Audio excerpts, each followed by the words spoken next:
Now, my next guest plays EastEnders villain and heartthrob, Ravi. He's had quite the year. He's been in prison with Phil Mitchell. He cheated on his girlfriend Chelsea with her mum Denise. He killed his father and set up Suki for the murder. I mean, there's still more to come. His son has just gone missing and now he's just about to find out he's got a daughter he knew nothing about. And if that wasn't enough, he might get bumped off at Christmas. Before we chatted to Thiara, who joins us next. Let's have a look at what next week's got in store for him. Look, it's been spotted. What? Jack said the cops have seen him in Brixton. We need to get down there now. Hang on. Brixton's a big place, man. I'll call Jack, we'll get specifics, we'll make a plan. I'm just going to take this and I'll be with you in a minute. Police have seen you in Brixton. What? You just need to stay put, all right? And I'll come to you. Okay. Oh, the missing son. Aaron, thanks for joining us. You have got the best storylines, haven't you? Oh, it's a pleasure to meet you, Steph. They've been good. It's been really good since I've been on the show. I've been on the show for about just over a year now. And I'll tell you what, that was one of the best intros I've had in terms of summary of the storyline. I know, because it's all true as well. I mean, I started there with you saying you were in prison with Phil Mitchell, which is where we met you, isn't it? And like, what was it like working with, I mean, he's one of the most iconic characters, isn't he, on the show? What was it like filming those first scenes with him?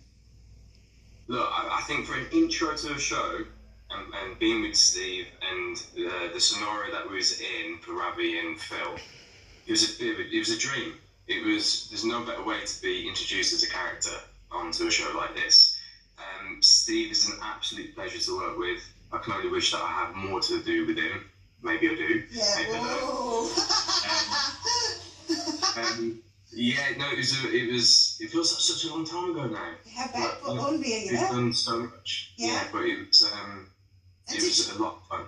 Did you feel like confident straight away? Because your character is so strong and confident, and Phil was coming to you for help, wasn't he, in that beginning bit? So, I mean, was that easy to go in there being like the super confident person you are as a character? I think it'd be a bit rich and slightly arrogant of me to kind of say that I just, walked into the show and it was easy breeze, and it's not.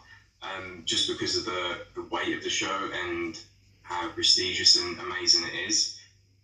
But you've got to do a job at the end of the day, and like you say, in that scenario, Ravi had the highest status to Phil. He'd been in prison for quite a long time, so there was a sense that he was comfortable and confident in his habitat and his environment. Yeah. So, just try and get that across best you can, and hopefully it works out. It's so funny seeing you so nice and lovely.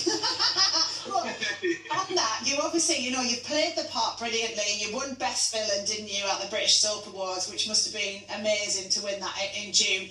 So do you think, is Ravi really a villain, or is he misunderstood?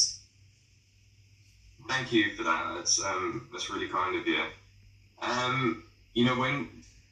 When I mentioned this, like when I did my speech in Manchester as well, that when I joined, Ravi was a particular way, but we had a lot of conversations about making him multifaceted and layered and this complex character that the audience essentially look to hate, and perhaps not justified in his actions or what he does, but you can kind of understand why he does the things that he does, which leads on to the week that's coming up with his son who's gone missing. And it's about survival. At the end of the day, probably like we all do, when it comes to family, if it comes to loved ones, you'll go to any means to keep them safe and keep them protected. And the thing that's interesting with Ravi is that he's just limitless, fearless, and he'll go to any means that he has to protect his family and protect himself.